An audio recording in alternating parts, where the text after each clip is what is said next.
thank you all again for taking the time and joining us here. We have a very interesting guest, Anna Scotti. She and I were on campus for a couple of quarters at the same time. We probably saw each other, in the CAF or on the student union or something. Yeah. She is a very accomplished poet and author. So I think that hopefully some of the time that Anna spent in Yellow Springs contributed to her creativity. When were you on, Anna? When were you on campus? I started in the fall of '74, and Duffy is quite right. I was 15, and I graduated on the 5-year plan, which back then was kind of a joke we told for students like me who couldn't finish in 4 years. But now I think it's pretty well accepted. A lot of students do it in 5. Mm-hmm. So I finished in June of '79, June of '80. Yeah. Were you really 15 when you started? I was. I had applied to a number of schools and was accepted everywhere I applied, but Antioch was the only school that said I could come immediately and not take a year, which no such thing as a gap year then. They just said you have to wait a year until you're older. So I chose Antioch, and it worked out well. I'm glad I did. Did you go into did you enter knowing that you were interested in writing? Were you an early writer? Well, kind of funny. I put on my application that I wanted to be a journalist. But the reason I put that was I didn't know what a journalist was. I thought it meant a novelist. And so I ended up being a novelist and at one point also a journalist. But my main interest in Antioch and where I did most of my co-ops was in science, in biological science and also social sciences. So I had a very interesting co-op at the National Institutes of Health in NINCDS, which is the Neurological and Infectious Diseases, working for a guy named Carlton Yajasek, who had won the Nobel Prize. And he was working on what he was calling slow viruses. He was studying a disease called scrapie. Most people now have heard of mad cow. Mad cow and scrapie are basically the same thing. And he ended up, he won the Nobel Prize for studying Kuru, which was the first prion disease that was identified. But he was an interesting man. He ended up going to prison for some crimes related to pedophilia. And when he was in prison, he was so important in studying AIDS that his work and his ideas were essential to people around the world who were studying AIDS in laboratories, HIV. So they let him actually entertain visiting scientists from other countries in the prison conference room when he was in prison. So he was a colorful guy, but I had that. I liked that co-op so much that I ended up working at the NIH for about 1.5 years.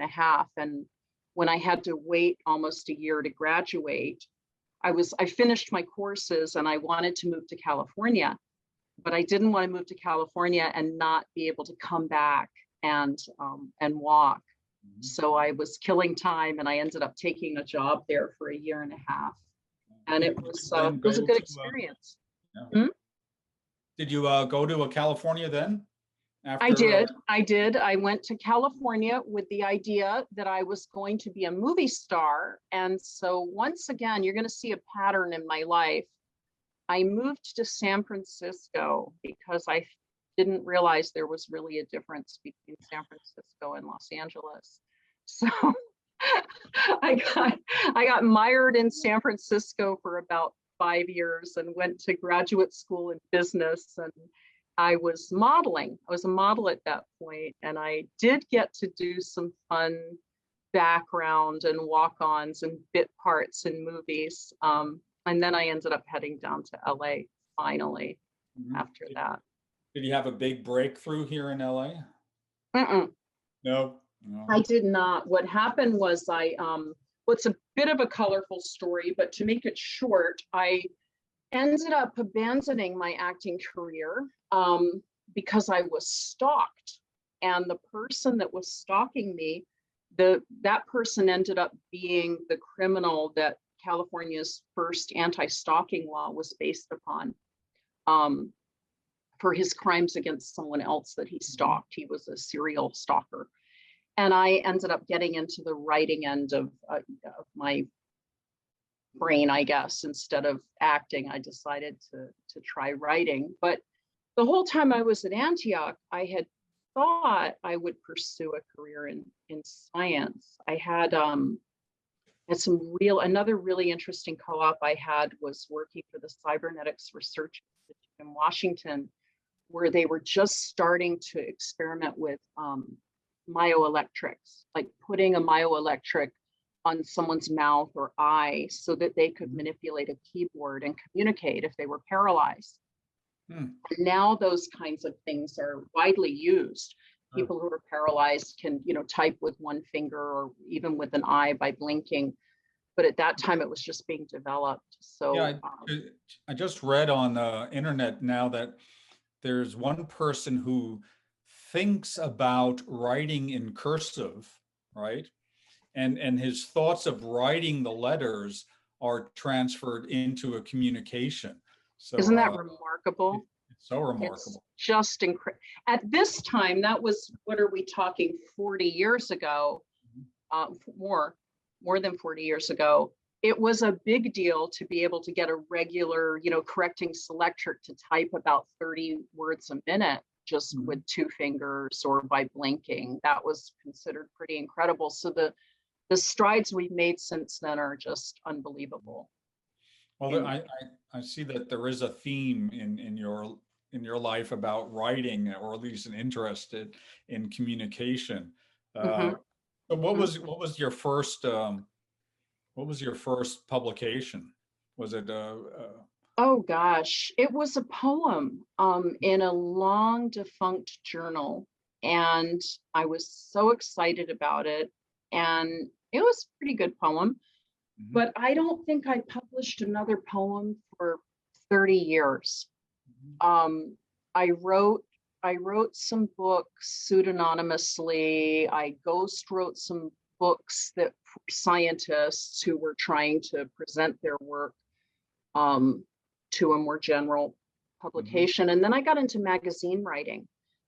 And I ended up writing for what were then the big 7 women's magazines, which some of them I think are defunct now. There was Red Book and Ladies' Home Journal and McCall's, those magazines. And I specialized in 2 things. I wrote Disease of the Month and I wrote True Crime. So they would send me out on a story. One of my best stories was this guy named Doug Pugh, who he was a Navy SEAL who faked his own death and ended up remarrying and starting a new life after abandoning his family and the Navy. And the interesting thing was that when he was caught, his 2 wives were nearly identical in appearance. The judge at the trial couldn't tell them apart.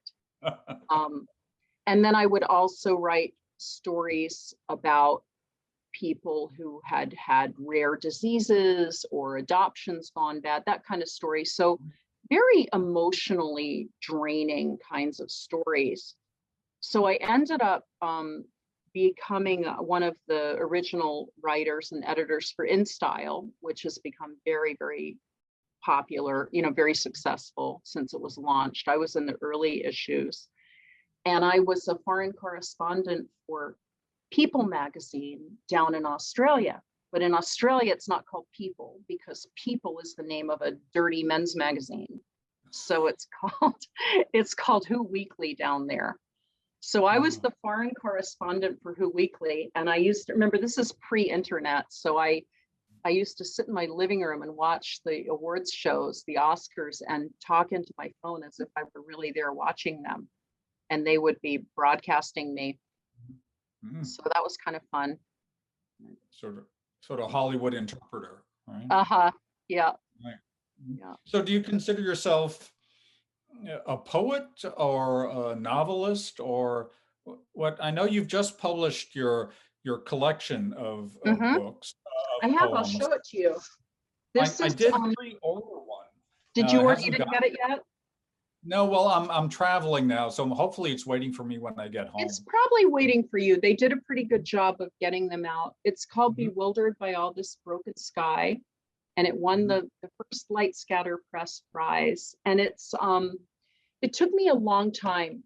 I've been publishing poetry for quite a while. I've been contributing to the New Yorker for 5 years now, but I just didn't quite have it together to form a collection. I didn't a good collection of poetry isn't just kind of a box that holds all the poems you've written. It's got to have a sort of a theme or a thread at least running through it. Um, so I finally approached this publisher and I won a prize and they published the book. But I found something really cool in the book after it was published, which is on many pages, not all, there are little QR codes. Oh, And you can uh-huh. scan your phone over them and they take you to little pieces of art and music that was commissioned to go with my poems in the book. So I've never seen that I before. think it's the first time they've done it for What a poetry anyway. what a But great idea. I am a poet, but I'm also I wrote, I'll show you, I've got all my little books stacked up here. I published Big and Bad last year. It's a Mhm. young adult novel, Yeah, it's and doing quite well on Amazon, I saw. Uh-huh. it's doing pretty well. Yeah, it just won a prize. It won the Patterson Prize for best young adult book uh, of 2020, and that was very gratifying because I wrote this book 18 years ago, Mhm. 16 years before it was purchased, and I had really given up on ever publishing it. I just stuck it in a drawer. I wrote it and I didn't know what to do with it. So I contacted a couple of companies and said, hey, do you want to publish my book? And they said no. And I said, okay, bye. Mhm. Just didn't know what to do. But I came across it and I liked it. And so I freshened it up because it was 16 years old when I Sure. dug it out of this drawer. Mhm. And I freshened it up and entered it in a contest and it didn't win. It came in second, but the Mhm. publisher asked if they could publish it anyway because they liked it. And so I think about that a lot. I teach writing. I teach school to children. Mhm. I teach 12-year-olds, but I also teach writing to adults. And I use that story a lot to remind people that are in the creative arts. It can be a long road to Long road, yeah. any Mhm. kind of success Right. whatsoever. And sometimes insurmountable odds. I was looking through the New Yorker and read some interviews and like the number of submissions they get in a year is just and from all kinds of people Mhm, who should be published and they just don't get mhm. a chance. So you must have some. It's amazing. I the editor who first published me at the New Yorker is Paul Muldoon. He's not uh, there anymore. no. Now Kevin Young is the poetry editor. And I Mhm. got really lucky to find two in a row that my Yes. work connected with. But I really liken it to, I know many poets better than I am who have not published in the New Yorker, although they've tried hard. Mhm. And I think it's a matter of a lot of things, but one of them is just connecting with that editor. And there's a degree of chance in it. It's sort of like throwing a bottle into the ocean. Yeah. And Paul Muldoon leaned out of his cruise ship and picked up my bottle. Uh-huh. So I Well, got lucky there. yeah, being at the right place and the right time, Mhm. or just But even once again, what's that saying, Peter, about preparation? Luck is preparation meets opportunity. You know, true. you have to be lucky to find the opportunity, but when the opportunity is there, you have to be prepared with Sure. something worthy to, take advantage. Right. And you have to take the first step too, right? Mhm. A Hmm. draft is just getting it down, something down on paper to correct later. Uh, So true. You're uh-huh, absolutely right. yeah. Mhm. Yeah. You know, so I have to admit that in high school, I liked poetry, because we probably had it in English class and, Robert Frost and Langston Hughes and Hmm. Yep. all well-known poets. But I have to say that, I had a subscription to the New Yorker, for example, for a number of years, and I'd see a poem and I just turn the page, you know, Hmm. or Hmm. I just scan it Hmm. and turn the page and now I'm a few years older and a smidgen wiser, um, and I think actually just thinking about talking to you and knowing that finding out that you were a poet, I started looking back and saying, well, what I think poetry is very important. And I think that it takes time to read poetry, right? I Hmm. mean, I'm Hmm. such, like I've said in my email, I'm a very fast reader. Boy, I can read and very high comprehension. And I can see a poem and it's like 30 words, 40 words, zip. Okay, that's about 3 seconds. And I realize now it's sort of like a mindfulness training, right? Is that Hmm. Hmm.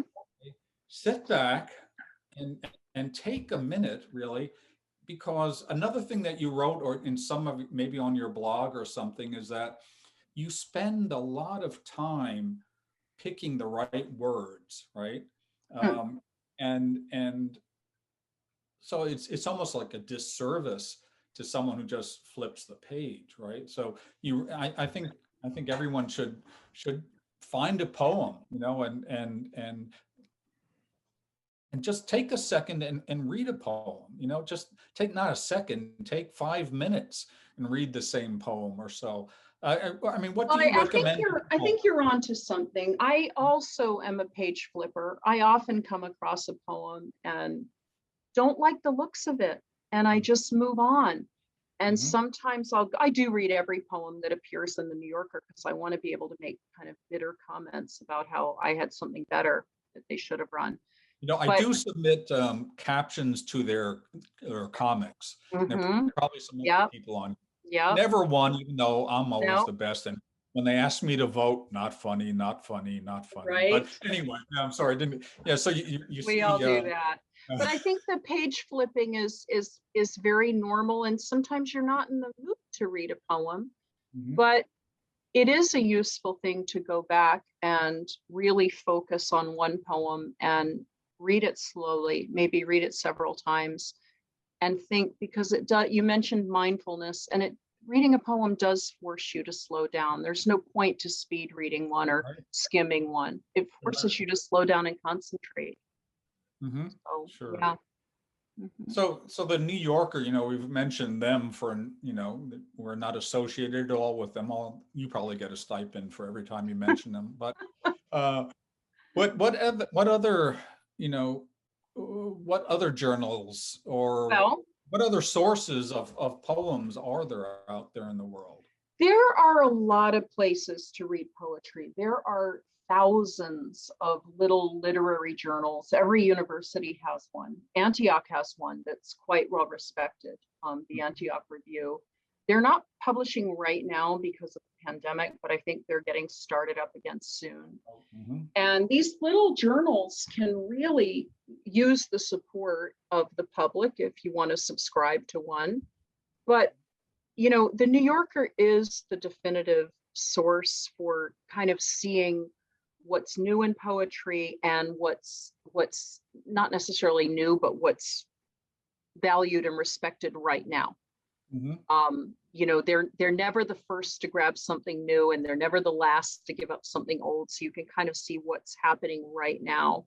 Mhm. And it's interesting, and you can get everything they publish online for free. You can just go and look.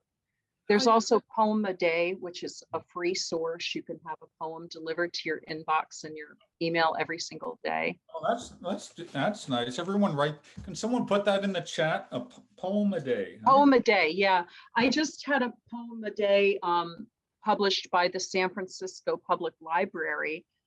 They published my poem, Feathers of Gold, which was really fun. But the real poem a day, the big one, is published by the Academy of Writers. Hold on, I'll put it in there. But if you just, there's also Poem 180, which is 180 poems. So I guess it's one every other day. And there's some great stuff in there. But you know, I don't just write poetry and young adult novels. I also write sort of at the other end of the spectrum. I write a lot for Ellery Queen. I can't believe that magazine is still in business. I oh mean, yeah, they're doing I strong. have, yeah, I probably Yeah, have a copy from the 1960s someplace, you know. if you do, it might be worth something.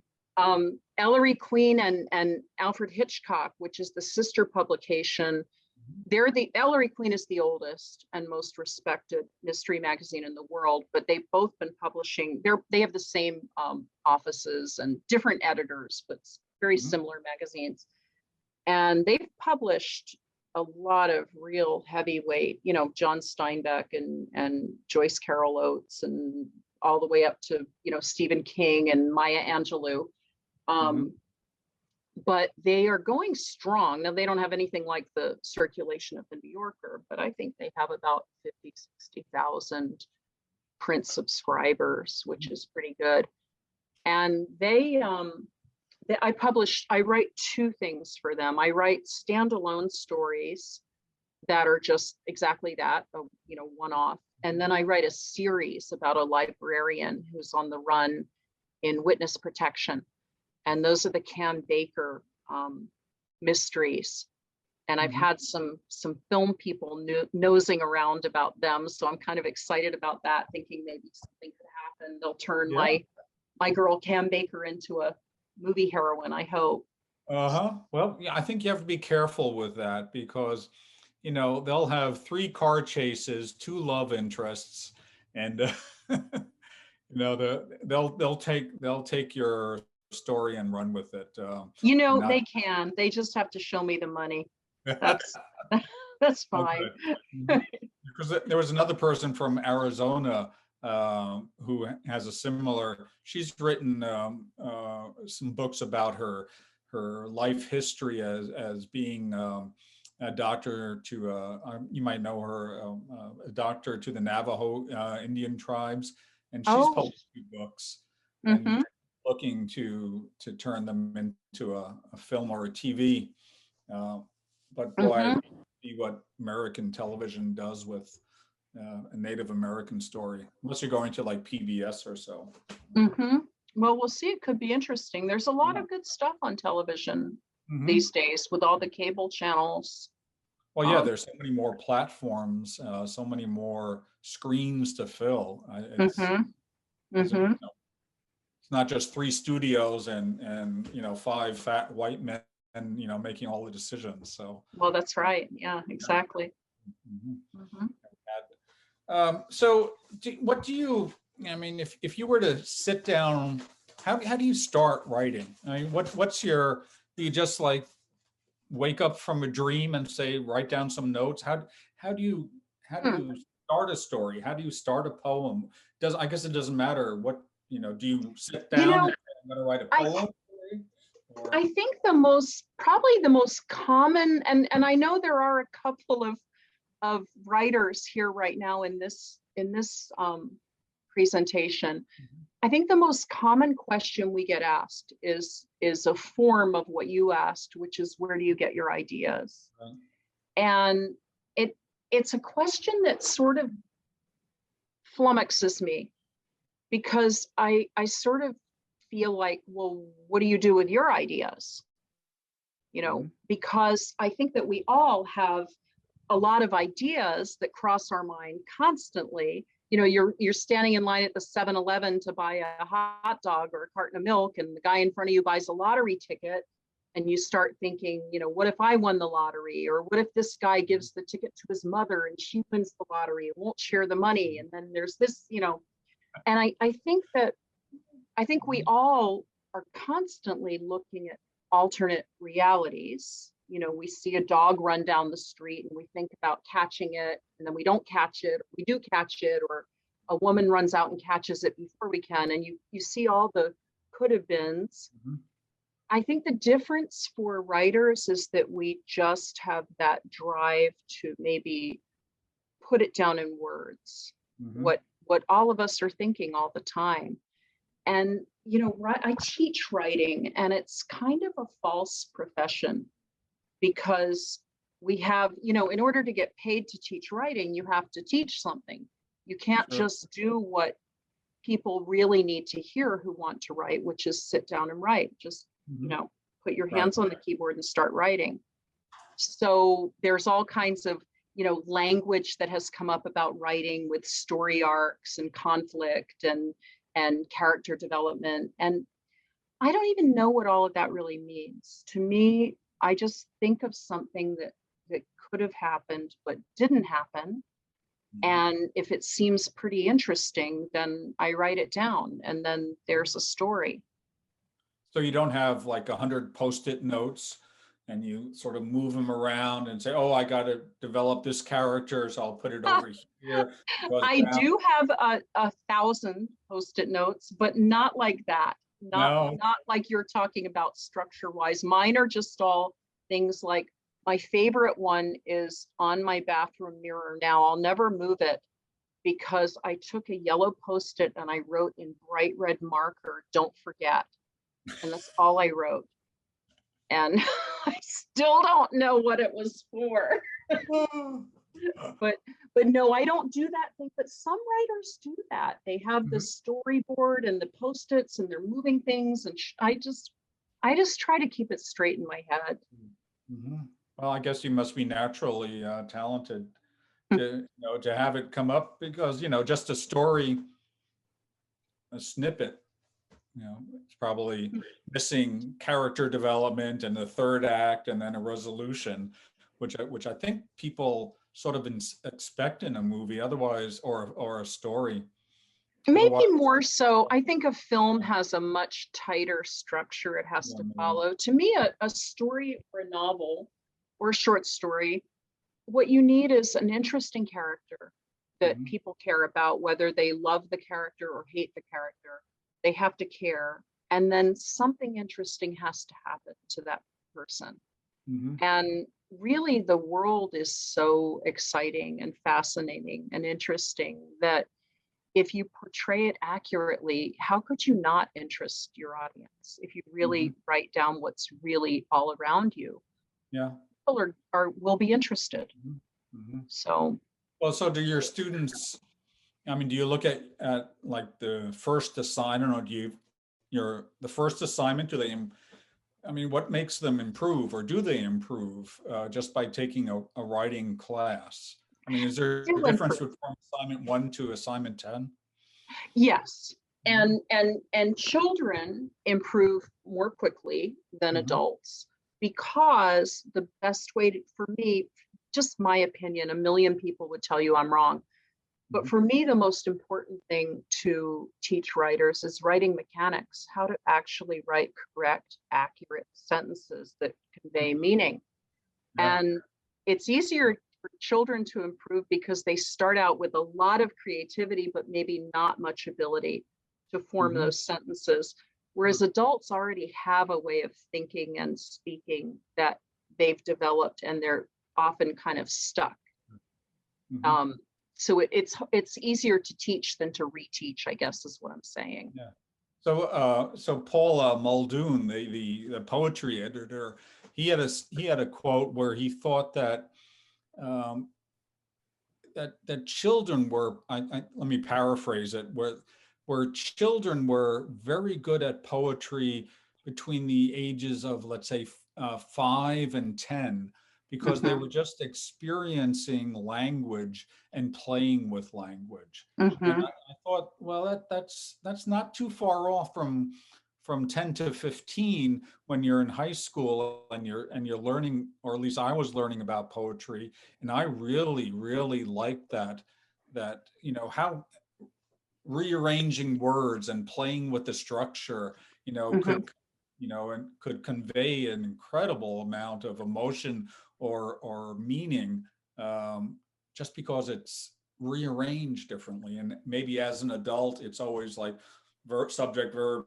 predicate. The structure is always this way, and that's how you write this sentence. And that's yeah. Well, it's a balance between, I think for writers, it's a balance between creativity and structure, because unbounded creativity is boring. Someone just, there are very few, Jasper Johns in the world throwing paint at a canvas and making it something. Yeah, I tried that. That's not very easy to do. No. And so creativity that's just stream of consciousness babbling everything out of your mouth, that's not going to interest anyone. No. On the other hand, being so tightly buttoned up that you're focused on every sentence being perfect, grammatically correct, is the other end of the spectrum. So you've got to find a way to find a balance in there between creativity and structure. But to me, structure is the part that often gets neglected. A lot of people who want to write aren't willing to put in the time to edit, which is really what writing is. It's editing. I thought that's mankind's greatest urge, is to edit. Maybe edit other people's stuff. Edit other people's work. That's what it is. Yeah. So, I wonder if we have any questions. Sometimes, I don't know, Jesse, have you been following the chat at all? Are there any questions that are coming up? Maybe if some people want to post some questions in the chat. I've been looking, Peter, I've been glancing at the chat, and I noticed Jonathan had to leave because of the fires. We've got some pretty bad fires in Pacific Palisades right now. Oh, no. Yeah, it kept a couple of my friends from attending today, and the winds are picking up. So it's a little bit of a bad situation here in LA. Anyway. Yeah, I mean, every place in LA is very dry. Yeah, we're heading into a bad season again. Sure. That's right. Yep. All right. Good. So if there are people in the audience who would like to ask a question. I think Charles Rosenberg has his hand up. Yeah. Hi, Charles. I think you have to unmute yourself. I don't know if Jesse. I'm unmuted, I think. Yes, thank you. So I recently updated a draft of a novel I wrote about 10 years ago, and I found I had to update the technology in it. And I was curious whether you had the same experience. There was no Twitter, Facebook wasn't, nobody texted. And it how old was your novel that you were updating? When it was about 10 years old. Oh my gosh, and everything has changed. And then I actually went through it and marked every place. Well, for example, somebody was answering a telephone, and I thought, well, why didn't somebody just call her phone, her cell phone? Yeah. And so it took and it was really an interesting process to just remind myself that in only 10 years, there's been a huge sea change. It's been huge, Charles. I dusted off a script that I wrote and was revamping it, and realized that the kids in the script didn't have cell phones. And there were several instances where someone reading it would go, well, why didn't they have a phone? Why didn't they just have a cell phone? Yeah. And I ended up going the opposite direction from what you did. I didn't update it. I moved it backwards a little bit and placed my story in the early 90s so that I didn't have to deal with that. But well, this novel is set 20 years in the future, so I didn't really have any choice. You had to, yeah. But, on the other hand, you can make up anything you want for 20 years. But you have to be careful about that. But I also rewatched Mad Men recently, and there was one scene in which Peggy has put up a notice on the bulletin board looking for a roommate, and then somebody calls her on her office phone, and I thought, why didn't they call her cell phone? Oh, she didn't have one. Right? So, that's right. It's really a vast sea change. So. That's right. And you have to, I think, for me, I have to talk to someone who was around in each era that I write about. Like, remember how there was a kind of a narrow window when everyone got these machines. They got like actual answering machines. They became cheap and everybody had one. They were no longer just something that offices had. But then they were quickly superseded by voicemail with no machine interface. And I think that was just like an 80s thing. Maybe the early 80s, people had answering machines. Well, I wrote a novel set in 1780, and it took me a long time to wrap my head around the fact that people couldn't instantly communicate in any way, shape, or form. There wasn't even a telegraph, and that it took days and weeks to get anywhere. 78. And so the time really matters to that sort of stuff. So I think letters were sometimes months or even years in the arriving. Right. Depending well, on it's like Lord North didn't find out that the British had lost the major battle of the Revolutionary War until several months after it took place. Wow, amazing. So he got a note at a dinner party. Spoiled his dinner party. So. See, that historical fiction takes a lot of research. It does. Maybe that's why I haven't dabbled yet. It am I correct about that? Oh yeah, it does. But it's fun to do because you're constantly discovering people who you didn't know about who were very important. Although sometimes it's a little depressing in this sense. You read about people who, bestrode the earth like giants, and they're not only dead, they're forgotten. And their children are dead, and their grandchildren and their great-grandchildren are dead. And it just reminds you that almost everyone disappears. Right? Dust we art. Yeah. Yes, it's very true. But when you look at like that genealogy program on PBS, I'm always amazed at the volumes of paperwork, documenting people's lives. And they go into these, libraries, and they pull out this book from the 1700s, that shows, who died on that day. There just must be reams and reams of paper that are hundreds of years old. And I think that, the genealogists probably do the best job there is of transferring that into some digital format. But can you just imagine how much stuff is in France in their archives there, or even here in the United States in the capital? Well, I was just reading a book, and I can't remember the name. Maybe someone else has read it, but it was fiction, but it was referring to the fact that there are big storehouses full of old documents in Israel, because nothing that has God's name on it can be destroyed. You can't, or it's a very difficult process to destroy writing that has God's name on it. So there are big storehouses of just random papers and documents that are mostly worthless, but there could be something incredibly historically valuable in there. And we're moving beyond that now. How many pictures do you have printed that are from any time after the 90s? I stopped printing pictures around 1995, and everything's on the computer now, but it's easy to lose. Yeah, it's easy to lose. And then you sort of realize there is with your kids or with your family, oh, I don't have a digital picture of that. That's in some box. And I'm lucky. I saved all my photographs from Antioch, put them on the web there. Yeah. But there's a real demarcation. So I do see that Robert Goldsmith, class of 76. So we might know who Robert is. I know Bob Goldsmith. Yeah. Oh, great. So Bob, you've got a question? I have a comment.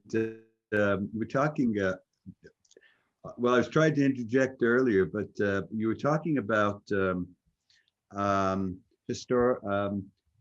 getting a story in the historical context.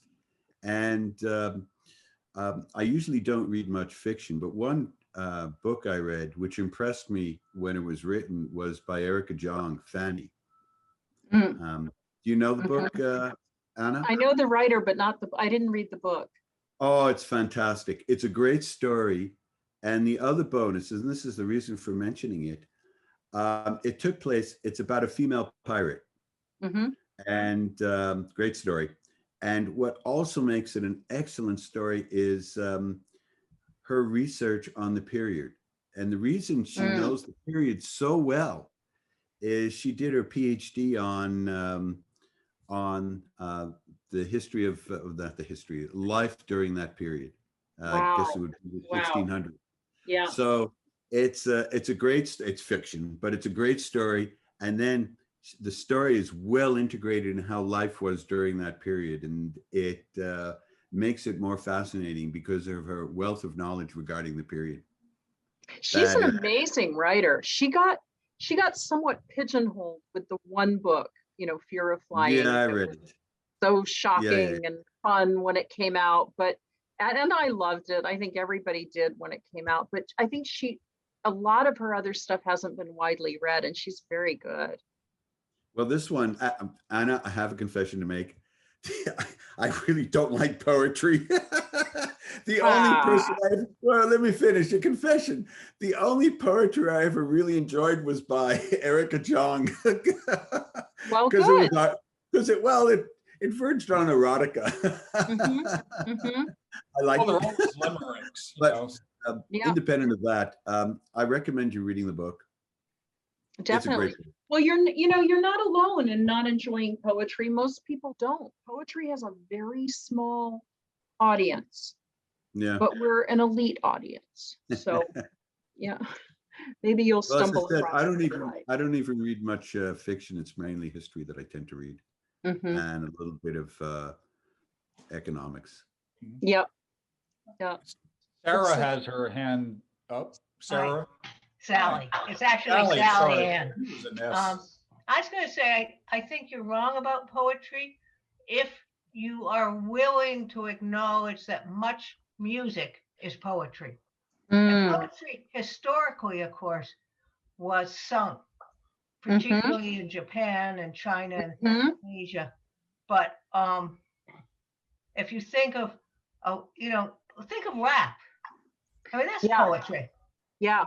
Easily seen as poetry. Well, I think all song lyrics are poetry. Right. Exactly. Yeah. You're right. That is it's popular. Yeah. I think that what has happened for many people is the idea of poetry has become the idea of music. Uh-huh.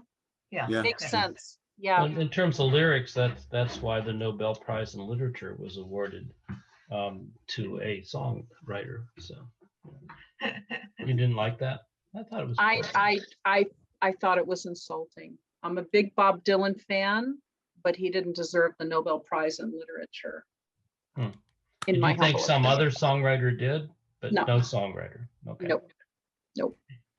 I think that it was lovely to acknowledge him. He's a great guy. He's contributed a lot, blah, blah, blah.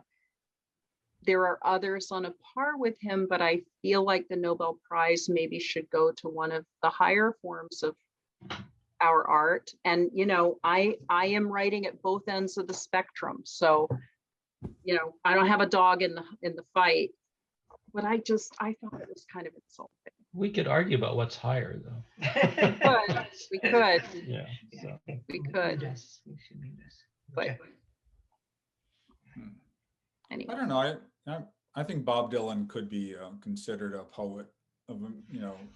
He's a poet, as what Sally was pointing out is that all songwriters are poets, and I'm also a songwriter. So when I win my Nobel, I want it to be for literature or poems, not for my country music song. I guess I'll take it if they hand it to me, but there's always Emmys out there too, right? Yeah, so, there you go. That's right. As long as it's recognition. Well, great. Joan. Yes, Joan. I want to ask you a question about the Antioch Review. I subscribe to the Antioch Review, and there's a lot of poetry in it, and other. And I just was wondering if you have any honest comments about the selection process and how things get into the Antioch Review. I don't always feel that they're at the same level of worth, should I say? It's uneven, isn't it? Mhm. I think I've noticed the same thing you're talking about, and the quality of what they publish is uneven. The Antioch Review has a very good reputation. It's one of the, if we listed the top 40 markets for poets that poets aspire to, it's in the top 30, 40. But you know, what appears in magazines has to do with the choices of the editors, and it's subjective, not objective. So I try to, you know, one of the most respected journals for poetry is Poetry Magazine, and I don't like most of what they publish.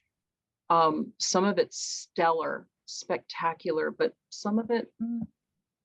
Have you tried to publish in the Antioch Review? No, I haven't, although I would love to publish in the Antioch Review. The reason I know they're not accepting right now is that I contacted them to see if they would write a review of my book, and thinking I would contribute some poems and they could do a review, but they're not up and running right now. So maybe that can happen soon, but I absolutely would be proud to see my work in their pages. Yeah. So here's a question I forgot to ask. What makes a good poem in your opinion? I don't know. You have don't to know? ask someone else. I do not know, because a lot of what is great doesn't appeal to me. You know, so again, it is just so subjective, and things that were great in their time maybe don't always hold up. You know, I love Dylan Thomas. I love Dylan Thomas, and I know he's quite out of fashion right now, and people don't respect his work anymore. They say it's trite. You know, I think he's spectacular. So it's all subjective, isn't it? Yeah, I guess the Nobel Prize is subjective too. So Of course it is. Absolutely it is. Yeah. good. It's only a prize. It's not the art itself. Well, I've really enjoyed speaking with you, and I think everyone in the audience really learned something, and maybe Robert will even pick up a poem the next time and say, you know, maybe I shouldn't just toss it offhand and disregard it, and take a couple of minutes, because someone put a lot of work into choosing those words. You know, they weren't just random AI generated words. It's quite right, Peter. Someone worked hard on it. You know, go on the New Yorker site and listen to a couple of my poems. You might like them. Yeah. I read well. You know, you might not like them, and then you can just say, told you so. Yeah. But I put my website in the chat if anyone's interested, and I'd love to hear from old Antioch friends and new friends as well. I would like to add that Jim Morrison and Leonard Cohen. Leonard Cohen might deserve the Nobel Prize. Well, maybe Leonard Cohen. His writing in the term of songs, well, his poems in the form of songs were at its best in his latter years before he passed away. Yeah, he was a beautiful writer, beautiful person, great Joan. work. Yeah. Yeah, Joan. And I was wondering if you might just conclude this nice party by reading one of your poems to us, so we have a sample of something that you like. But I also put in the chat that one of the poems I like the best is that I like very much is Eleanor Rigby, which is a beautiful poem. It is a beautiful poem. I think to me, the test of a song lyrics are meant to be with music, but when they can stand alone just as words, then they're really something special, when they don't need them. That's true of Eleanor Rigby. Yeah. But would you be good enough to pick a poem to read? I'd love to read a poem if people want to stay and hear. I'll pick a short one. I'll pick a little short one. I'm guessing most of us here are parents. I'll read you a little poem I wrote about my daughter when she was a baby. and she learned to speak, and her first word was Baba Ya, which was a made-up word. Baba Ya, that first word that meant everything. Milk, sweet, warm, sing, and I need you desperately. And that first pair of shoes, hardly larger than marshmallows, with soles as soft and blameless as the skins of moles, or better, 2 white mice. Baba Ya, you, flouncing through the front hall in loose high heels, drugstore lipstick smeared across a mouth still bright with braces, sweet with milk. Thank you. Thank you. Can't think of a better way to end the call today. So bye, everybody. Please contact me if Thanks, you'd like. Anna. Thank All you the so best. much, Peter. Bye, y'all. take care. Bye. Good night. Bye. Thanks, Peter. Great interview.